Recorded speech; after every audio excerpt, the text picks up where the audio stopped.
Bonjour à tous. Actuellement, certaines personnes de mon entourage, des amis Facebook également, mais aussi des écrivains, se plaignent de ce qu'ils appellent l'injonction au bonheur. Ils souffrent du fait que notre société nous oblige entre guillemets à être heureux. Et je fais cette vidéo pour que vous me disiez ce que vous pensez de tout cela. Pour ma part, je ne ressens aucune obligation sociétale à être heureuse.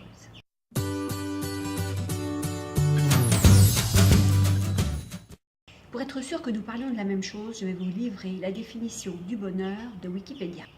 Le bonheur est un état durable de plénitude, de satisfaction ou de sérénité, état agréable et équilibré de l'esprit, du corps, d'où la souffrance, le stress, l'inquiétude et le trouble sont absents.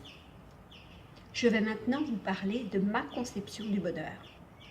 Il y a 20 ans, j'en avais marre d'être inquiète, d'être tantôt mélancolique, tantôt enthousiaste, joyeuse, tantôt triste.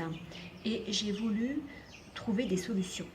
J'ai compris grâce à des maîtres indiens et des bouddhistes, et puis par des lectures d'un tas de livres de philosophie, de psychologie, j'ai compris que le bonheur était un état d'être, un état d'esprit.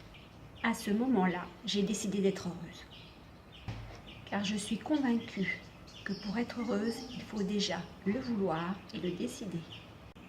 Il s'agit en réalité d'une prise de conscience. Et ce ne sont pas les événements, les choses extérieures ou les autres qui peuvent influencer mon bonheur. Bien sûr, il vaut mieux être beau, intelligent, riche, comme disait Coluche. Cependant, je ne base pas mon bonheur sur la possession d'une belle maison, d'une fortune, de biens matériels, d'amis qui m'aiment ou d'un mari. Je veux être heureuse et je ne laisse pas les événements extérieurs m'emporter trop loin du bonheur. Bien sûr, je ne suis pas au sommet du bonheur tous les jours en permanence, mais simplement j'accepte mes émotions quand elles se présentent. Il m'arrive d'être triste, bien sûr, mais je ne laisse pas la tristesse s'installer. Je l'accepte, point final. J'ai la chance de bien me connaître et je vois tout de suite quand je ne suis pas comme d'habitude, quand quelque chose me travaille, me tracasse et quand cette tristesse peut s'installer facilement. Je ne lutte pas contre cette tristesse ou contre toute autre émotion. Je l'accepte, je la comprends. En revanche, je ne la laisse pas m'enfermer, je ne l'alimente pas, je ne fais pas de saisie, comme disent les bouddhistes.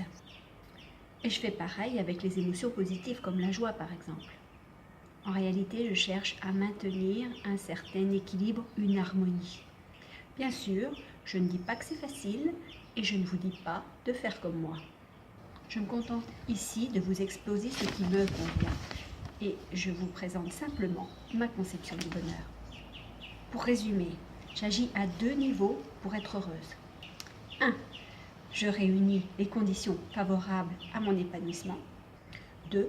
J'entraîne au quotidien mon esprit pour avoir une force mentale qui m'aide à me détacher des événements extérieurs et à savourer la vie et les cadeaux qu'elle me fait.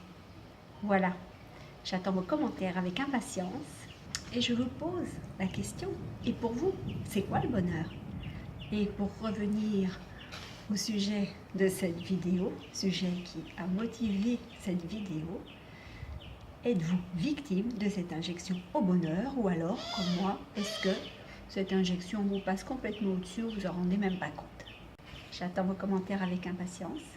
Je vous dis au revoir. Prenez soin de vous.